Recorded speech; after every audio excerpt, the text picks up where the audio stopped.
সবাই, আমি অনিন্দিতা। আমার আরেকটি নতুন ব্লগে আপনাদের স্বাগত জানাই। আজকে রবিবার, এখন 11টা বাজে।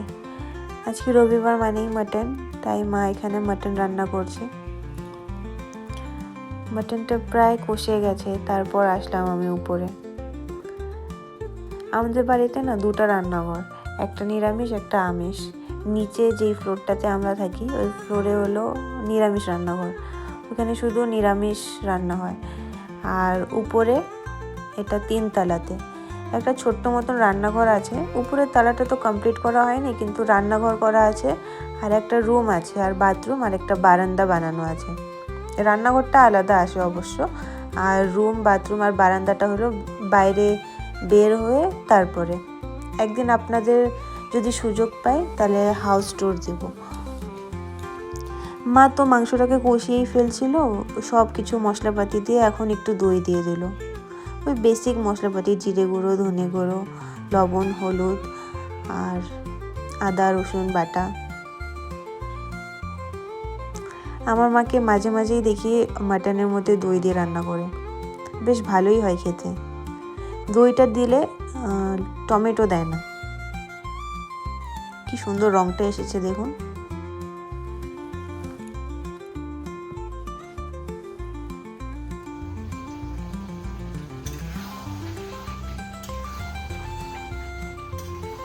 আমার মাকে যে দেখতে পাচ্ছেন, আমার মা হলো নিরামিষ খায়, আর আমরা 3 জন, আমি, বাবা আর আমার ভাই, আমরা 3 জন হলো আমিষ খাই, তাই দুটো রান্নাঘর। এটা যখন আমি ছোট ছিলাম, প্রায় 20 বছর আগে অবধি ভাইবেন, তখন থেকেই মা নিরামিষ খাওয়া শুরু করছিল। ওর আগে ঠিকই আমিষ খেত, কিন্তু প্রায় 20 বছর হয়ে গেল, ঠিক হিসাবটা মনে নেই, কিন্তু অনেক বছর থেকেই নিরামিষ খান। বিয়ের আগে তো আমিই করতাম সব, কিন্তু বিয়ের পর থেকে যখন জামাই আসা শুরু হলো বাড়িতে, আমি মাঝে মাঝে শ্বশুরবাড়ি যাওয়া শুরু করলাম, তখন থেকে মা রান্না করা শুরু করছে। এর আগে করতো না, এর আগে আমিই করতাম। আর এখন তো বাচ্চা হয়ে গেছে, এখানে থাকলেও আর রান্না করার সুযোগটা পাই না। আমার বাচ্চাকে সামলাতে যত কষ্ট হয়, ওর থেকে ভালো মা বলে রান্নাই করে দে। আগে তো জানেন আমার মার এই কাঁচা মাংস, মাছ এগুলো ধরতোও না, এখন ধরে অবশ্য আমার বিয়ের পর থেকে। আর এদিকে আমার বাবাও চলে আসছে কাজ করতে। আজকে রবিবার হলেও বাবার ছুটি নেই অফিসে, বাবার আবার এক্সাম ডিউটি আছে। খেয়ে দিয়েই বাবা চলে যাবে এই ডিউটি দিতে।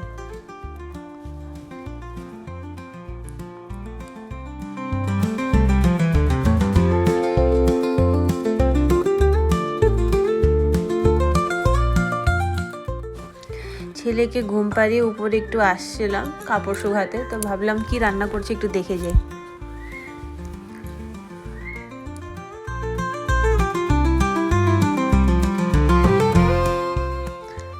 এইদিকে মা আমাকে টেস্ট করার জন্য 2 পিস দিচ্ছে। এই কষানো মাংস খাওয়ার কি স্বাদ, এটা না ভাত দিয়ে সেই স্বাদটা পাই না আমি। কষানো মাংস খেতে আমার খুব ভালো লাগে।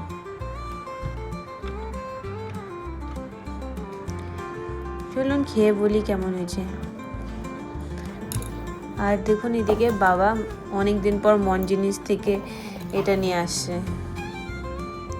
আমাদের এখানে তো মন জিনিস এখন নাই, ওই সেবক রোডে একটা আছে খুব পুরানা। এখানে যেটা মন জিনিস ছিল ওটা এখন মিও অমর হয়ে গেছে। এই যে 2টো প্যাটিস নিয়ে আসছে। আচ্ছা বাবা এটা কিনে আনেনি, বাবা বললো ওই অফিস থেকে দিয়েছে, এক্সাম ডিউটি ছিল যে ওইখান থেকে।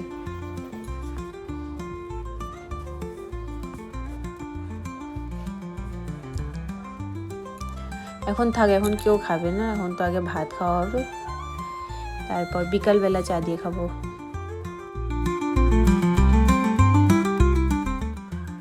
আর এদিকে আমি লাঞ্চ নিয়ে নিয়েছি। আমার ছেলে জানেন ভাত খেলো না, 2 পিস মাংস খেলো। ও একদম ভাত খেতে চায় না, ওকে শুধু মাছ লাগবে, নাহলে শুধু মাংস দেন তাহলে খাবে। আর আমি এদিকে অল্প মাংস নিলাম, খুব গরম আলুটা। আর নিয়েছি হলো একটু মটরশুঁটি শাক আজকেও মা তুলে নিয়ে আসছে মার বাগান থেকে, খেতে যা ভালো লাগে আমার, ওই জন্য তুলে নিয়ে আসে আমার জন্য। ভালো হয়েছে, খুব টেস্টি হয়েছে মাংসটা আজকে।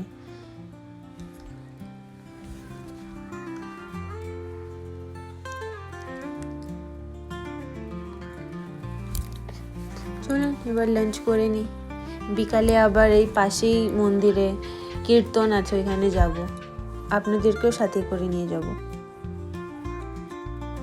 লাঞ্চ করে একটু রেস্ট করে তারপর যাব।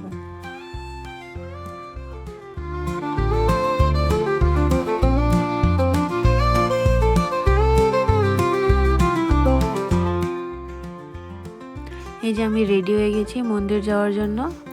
এই কুর্তিটা পরলাম আজকে, অনেক পুরানা কুর্তি এটা জানেন, এখনো নতুনের মতনই আছে। আর এই যে আমার ছেলে কোন সময় এখানে চড়ে দাগ লাগায় রাখছে আয়নাতে, হাত দিয়ে পরিষ্কার হচ্ছে না, থাক পরে করবো হোয়াইট ওয়াইপস দিয়ে। এইখানে চড়ে ওইখানে দাগ লাগাইছে। এই ড্রেসিং টেবিলটা না পলিশ করা হয়নি, ওই জন্য এই দাগগুলো বোঝা যায়, পলিশ করলে অবশ্য ওগুলো চলে যাবে। চলুন এবার বেরোই। এখন আমরা বেরিয়ে পড়েছি বাড়ির থেকে, ওই মন্দিরে যাব। মার অপেক্ষা করছি, আমি আর ছেলে তো বেরিয়ে আসছি, মা এখনো আসেনি। ফুল গাছটা দেখুন কি অপূর্ব ফুটে আছে ফুলগুলো, থোকা থোকা ফুল, কি দারুণ লাগছে। আর ওই যে চাঁদ দেখুন, চাঁদ উঠেছে।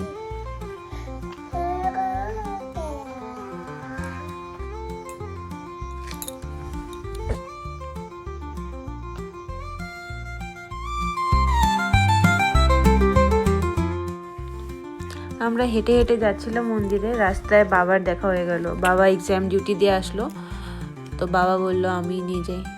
বাবাও যাচ্ছে সাথে করে, এখন আমরা গাড়িতে করে যাচ্ছি, খুব পাশে, গাড়িতে যাওয়ার মানে রাস্তা না। গাড়িতে গেলে 2 মিনিট, হেঁটে গেলে ওই 5-7 মিনিট লাগতো হয়তো। চলুন এক্ষুনি পৌঁছায় যাব। গাড়িতে গেলে তো একটু ঘুরে যেতে হয়, তাই ওটাই সময় লাগে, নাহলে একদম উল্টা দিকে, রাস্তার ওই পারে মন্দিরটা।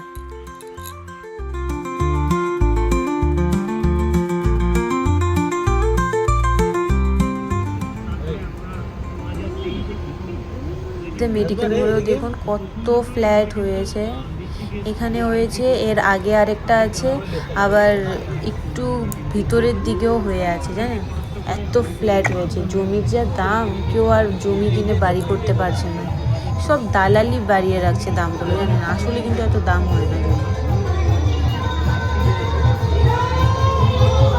এই তো পৌঁছে গিয়েছি মন্দিরে, এখানেই হচ্ছে কীর্তন।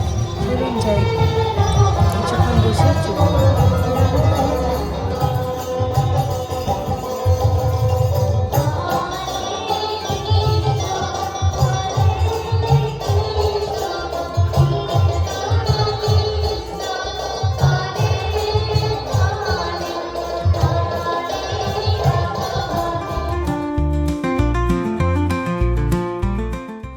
খুব জোরে জোরে আওয়াজ হচ্ছে, তো এখানে পাশেই মাইকগুলো লাগানো আছে, তাই মা ছেলেকে বাবার কাছে দিয়ে দিল, মানে আমার ছেলের দাদুর কাছে। ওরা আবার কানে ব্যথা করবে, এত জোরে আওয়াজ হচ্ছে। আর কিছুক্ষণ বসে আমরাও চলে যাব, বেশিক্ষণ তো আমার ছেলে থাকবেও না, আবার বিরক্ত হওয়া শুরু করে দেবে।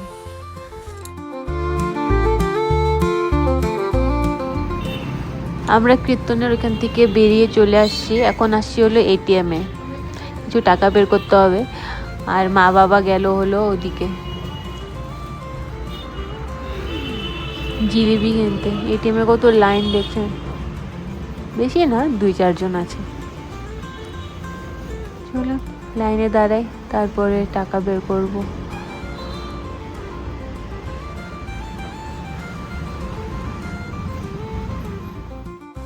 টাকা বের করে এখন আসলাম একটু ফলের দোকানে, ওই আঙ্গুর নিচ্ছি, আর পেঁপেও নিতাম, কিন্তু পেঁপে ভালো ছিল না, তাই নিলাম না।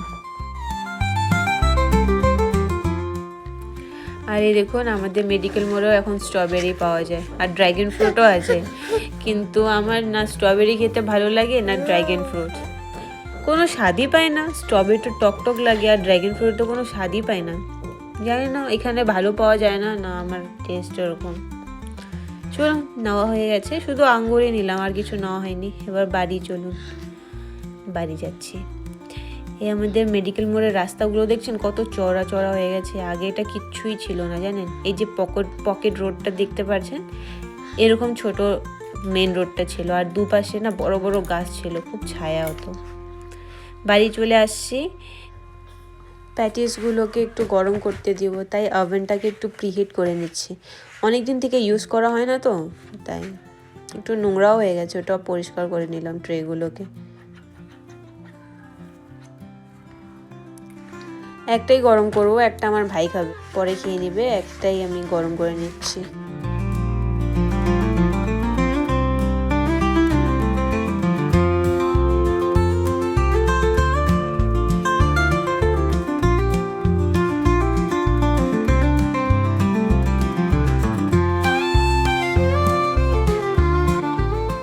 আর এদিকে একটু চা বসিয়েছি, আর ছেলের জন্য একটু সেরিল্যাক বানিয়ে নিচ্ছি।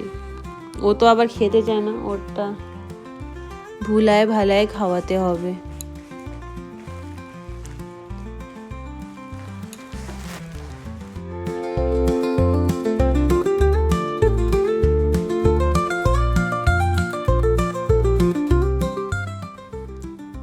আর একটু মুড়িও দিয়ে দিচ্ছি ছেলেকে, ও তো আবার বিকাল হলে একটু মুড়ি খায়। যদি এখন মুড়ি না দিই, নিজেই বাটি নিয়ে চলে আসে জানেন মুড়ি নেওয়ার জন্য।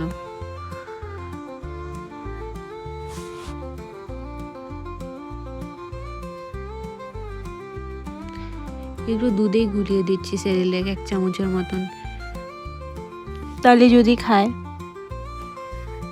বেশি গাঢ় হলে খেতে চায় না, তাই দুধেই একটু একটু মিলিয়ে মিলিয়ে দিতে হয়, দুধটাও খাওয়া হয়ে যায় আর সেরিল্যাকটাও কিছু হলে পেটে ঢুকে।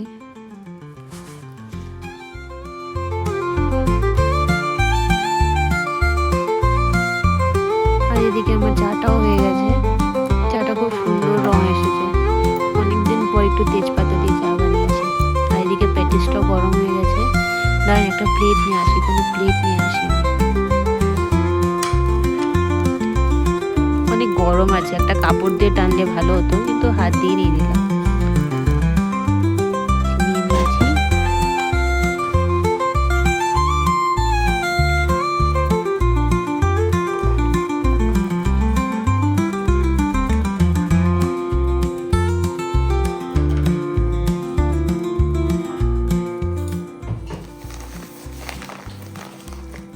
আর যখন আমি এটিএম গেছিলাম তখন বাবা কিছু জিলিপি কিনেছে, খাবো না বেশি, এখন একটাই খাচ্ছি, পরে খাবো।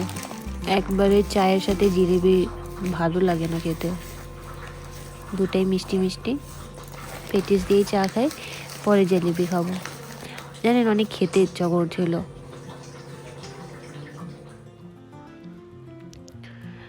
আর এদিকে না আঙ্গুরটা একটু বেকিং সোডা আর লবণ দিয়ে ভিজায় রাখতেছি, না হলে আমার মা আবার এইভাবেই দিয়ে দিবে আমার ছেলেকে।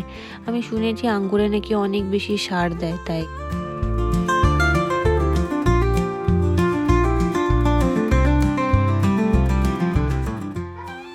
এটা কিছুক্ষণ এখানে ভিজায় রাখবো, তারপরে উঠায় নিয়ে আবার ধুয়ে নেব।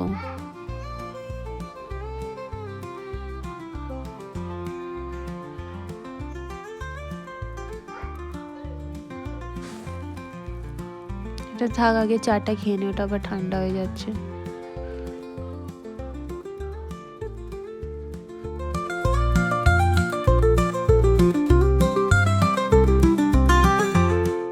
চাটা খুব টেস্টি হয়েছে, ঠিক একদম যেমন আমি পছন্দ করি খেতে সেরকমই হয়েছে।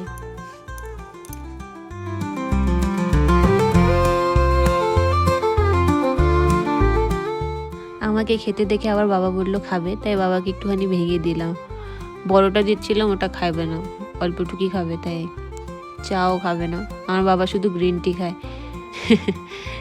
তাই এত গ্লোয়িং স্কিন আমার বাবার, দেখলে বুঝতে পারবেন। খুব ফর্সা, আমাদের বাড়ির মধ্যে সব থেকে ফর্সা আমার বাবা, খুব হেলথ কনসিয়াস।